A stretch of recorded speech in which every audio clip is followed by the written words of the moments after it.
Now, see the topic global influence of Russian Revolution and USSR. Actually, this is the last topic of Russian Revolution. इसमें ये बताया गया है कि Russian revolution का world level पर क्या असर पड़ा।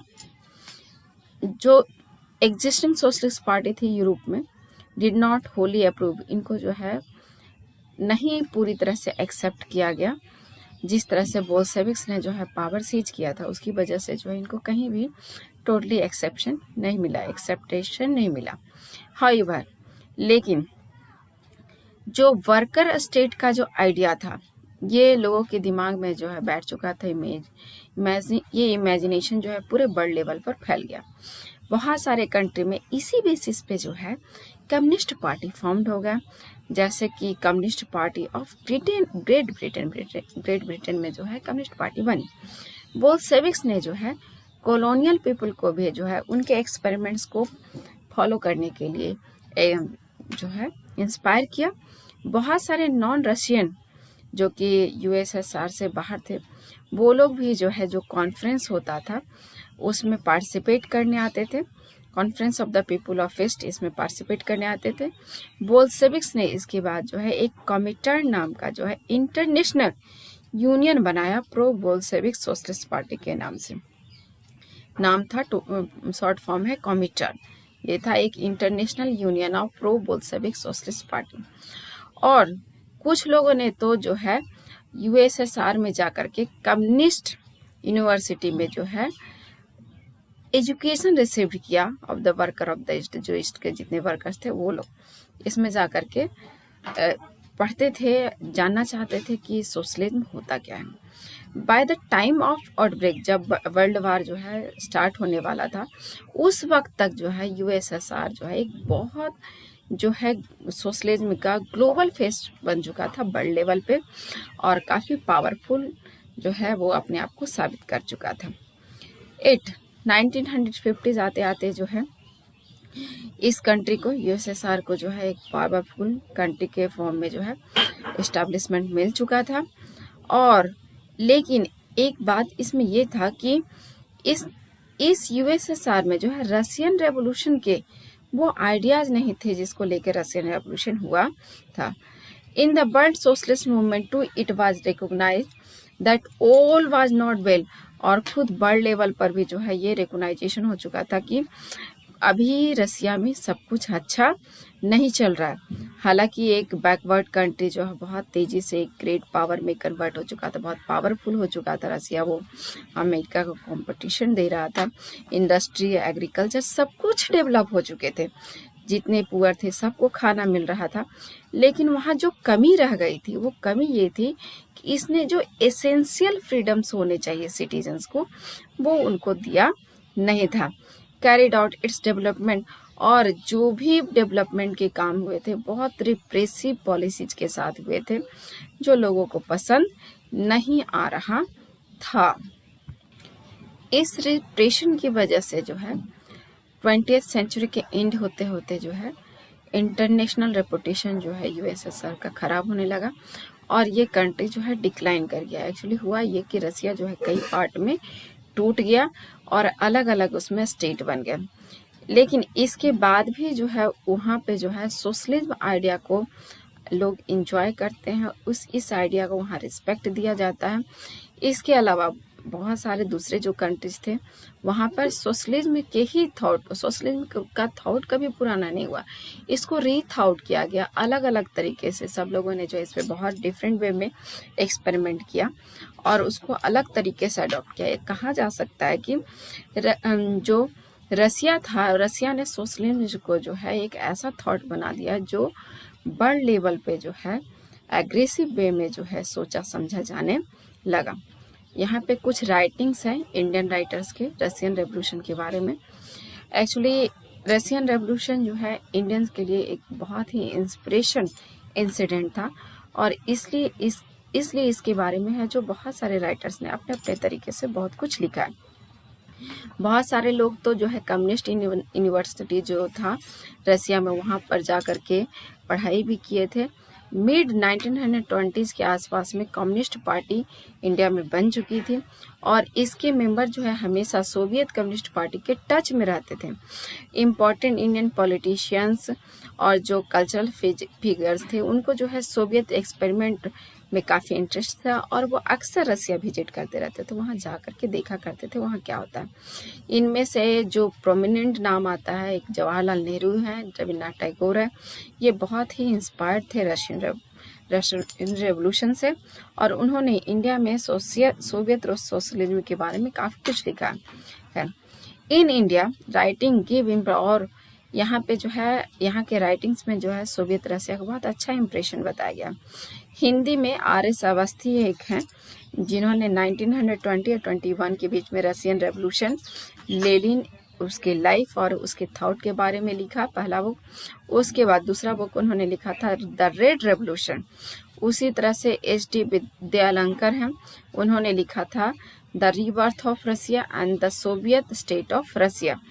इसी तरह से जो है बंगाली लैंग्वेज में, मराठी लैंग्वेज में, मलयालम, तमिल, सब में बहुत कुछ लिखा गया। एक्चुअली आपको याद करना है ये सारे बुक्स का नाम and the writer of the this books, इन सब के नाम को आपको याद कर लेना है।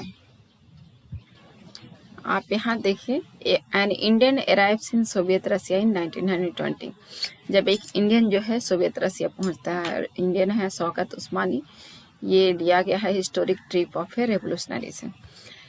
एक्चुअली ये लिखते हैं, फर्स्ट टाइम मैं अपनी लाइफ में जो है मैं देख रहा हूँ कि यूरोपियंस इतना आराम से एशियन के साथ मिलते हैं।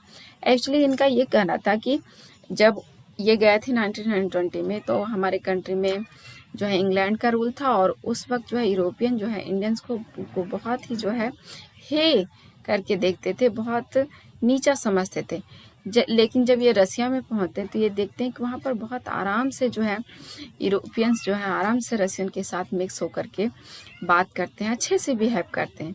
ये देख करके इनको ऐसा फील हुआ कि वो मतलब एक दूसरी दुनिया में आ गए हैं। जो रशियन जो है बहुत आराम से जो है दुनिया के किसी भी लोग से आराम बहुत फ्रीली होकर के मिलते हैं और कन्विंस हो रहा था कि ये किसी रियल इक्वलिटी के वर्ल्ड में आ गया, ऐसी दुनिया जहाँ पर सच में इक्वलिटी है। इन्होंने देखा कि वहाँ फ्रीडम जो है ट्रू लाइट में है, मतलब सच्चे अर्थ में वहाँ पर फ्रीडम मिला हुआ है। हालांकि वहाँ बहुत अभी भी पॉवर्टी है। वहाँ जो है इम्पोज किया गया है काउंटर रेवोल्यूशनरीज को, इम्पीरियलिस्ट को हटाया गया है। पीपुल जो है वो काफ़ी जोवियल रहते हैं, सेटिस्फाइड हैं। जार के हटने के बाद जो है काफ़ी सेटिस्फाइड है। वहाँ पे रेवोल्यूशनरी ने जो है वहाँ पे कॉन्फिडेंस लाया है। वहाँ एक डर जो था पहले से वो खत्म हो गया है। रियल ब्रदरहुड वहाँ देखा जा सकता है मैनकाइंड का। और साथ में जो है वहाँ पे लगभग 50 डिफरेंट नेशनलिटीज़ के लोग जो है कैसे साथ में रह रहे हैं, इसका एक एग्जाम्पल देखा जा सकता है। वहाँ पर ना तो कोई कास्ट का बैरियर है, ना कोई रिलीजन का बैरियर है, सब एक दूसरे के साथ बहुत अच्छे से मिक्स होकर के रहते हैं। एवरी सोल वाज ट्रांसफॉर्ड, और हर एक सोल, हर एक जो आदमी है वहाँ का एक बहुत बड़ा ओरेटर बना हुआ है। वन कुड सी, देखा जा सकता है कि कैसे एक वर्कर, एक पीजेंट और एक सोल्जर ऑल के ऑल जो है एक बहुत अच्छे प्रोफेशनल लेक्चरर हो चुके हैं। इट मीन्स ये कहा जा सकता है कि वहाँ जो तस्वीर है बिल्कुल ही अलग है। जो यहाँ ईस्ट में जैसे इंडिया में जो तस्वीर था उससे बिल्कुल अलग वहाँ पर जो है आप सीन देख सकते हैं। Now see what Rabindranath Tagore wrote about Russia in 1930। Rabindranath Tagore ने क्या लिखा है? तो वो लिखते हैं कि मॉस्को जो है वो थोड़ा अदर यूरोपियन कैपिटल से ज़्यादा साफ नहीं दिखता है, मतलब थोड़ा गंदा है। और वहाँ पे जो है जितने भी लोग हैं बहुत जल्दी में हैं और along the street look smart, सब के कोई भी उसमें से बहुत स्मार्ट नहीं दिख रहा है। एक्चुअली रविन्द्रनाथ के राइटिंग्स में ये होते हैं, वो अक्सर जो है बारीकी पे ध्यान देते हैं। तो उन्होंने लिखा कि कोई बहुत स्मार्ट नहीं दिख रहा है, सब वर्कर्स ही है। जो होल प्लेस है वो सब के सब वर्कर का है। यहाँ जो मासेस है, जो बहुत ज़्यादा लोग हैं, उसमें कोई भी बहुत ज़्यादा जो है एकदम से नहीं लग रहा है कि बहुत जेंटलमैन है, मतलब बहुत ऑफिसर टाइप का कोई फीलिंग नहीं आ रहा। All they were worker. और बैकग्राउंड फॉर एज अगर कुछ समय पहले चले जाए तो कम फॉरवर्ड इन टुडे, जो पहले था वो आज एकदम से बदल गया है। पीजेंट्स और वर्कर्स जो है, अगर रविन्द्रनाथ टैगोर बोलते हैं कि अगर मैं अपनी कंट्री के पीजेंट्स और वर्कर्स के बारे में सोचता हूँ तो यहाँ पर जो व्यू है वो एकदम से डिफरेंट है, और ऐसा लगता है कि ये किसी इंसान का नहीं, अरेबियन नाइट्स के जिनी का काम है। आप लोगों ने अरेबियन नाइट्स की कहानी सुनी होगी, जिसमें जो जिनी रहता है वो मिरेकल्स करता है। तो रविन्द्रनाथ टैगोर का कहना है कि ये किसी इंसान का काम हो ही नहीं सकता है, ये तो बिल्कुल अरेबियन नाइट के जिनी का वर्क है। कुछ ही डिकेड पहले, मतलब अगर 10 साल पहले चले जाए तो यहाँ के लोग कितने इलिटरेट, हेल्पलेस और हंग्री थे, just like our own masses, जैसे हमारे कंट्री में है वैसे ही यहाँ के लोग भी थे। लेकिन किसी को भी देख करके जो है यह आश्चर्य होगा कि an unfortunate Indian like my self, जो जैसे रविन्द्रनाथ टैगोर अपने आप को बोलते हैं कि मुझ जैसे किसी भी इंडियन को देख करके ये बड़ा आश्चर्य होगा कि कैसे जो है ये टोटल का जो माउंटेन था, इग्नोरेंस का पहाड़ था, बहुत बड़ा जो प्रॉब्लम था इग्नोरेंस का, हेल्पलेसनेस का, उसको कितनी जल्दी वहां से हटा लिया गया है। मतलब कैसे वो लोग जो है एकदम ड्रास्टिकली चेंज होकर के है जो है डेवलप कर गए। ये कोई जो है रसिया से सीख सकता है या रसिया में देख सकता है। नाउ आंसर दिस क्वेश्चंस, आप आंसर कीजिए। What were the global impact of Russian revolution, Russian revolution का क्या असर पड़ा था पूरे वर्ल्ड पे? तो आंसर ऐसा हो सकता है कि the global impact of Russian war as follow. Russia जो है फर्स्ट कंट्री बन गया जहाँ कम्युनिस्ट स्टेट बना था। सूनर आफ्टर, इसके जस्ट बाद जो है कम्युनिस्ट पार्टी जो है बहुत सारे कंट्री में बन गए थे, जैसा कि अभी मैंने देखा रशियन कम्युनिस्ट पार्टी इंग्लैंड में बन गया, फ्रांस में बन गया, सब जगह बना। बोल्शेविक्स ने जो है कॉलोनियल पीपल को भी इनकरेज किया टू फॉलो देयर एक्सपेरिमेंट, और बहुत सारे नॉन रशियन थे आउटसाइडर में जो है वहाँ रसिया में होने वाले कॉन्फ्रेंस में पार्टिसिपेट करते थे, वहाँ की यूनिवर्सिटी में जा कर के जो है स्टडी करते थे कि कैसे रसिया में काम होता है। उसके बाद the time of what second world war आते आते जो है यूएसएसआर जो है एक बहुत ही जो है ग्लोबल फेस बन चुका था पूरे वर्ल्ड में। और अब आपको जो है इस क्वेश्चन का आंसर खुद से देना है। व्हाट वाज कमिटेड, इसको आप कमेंट में लिखिए।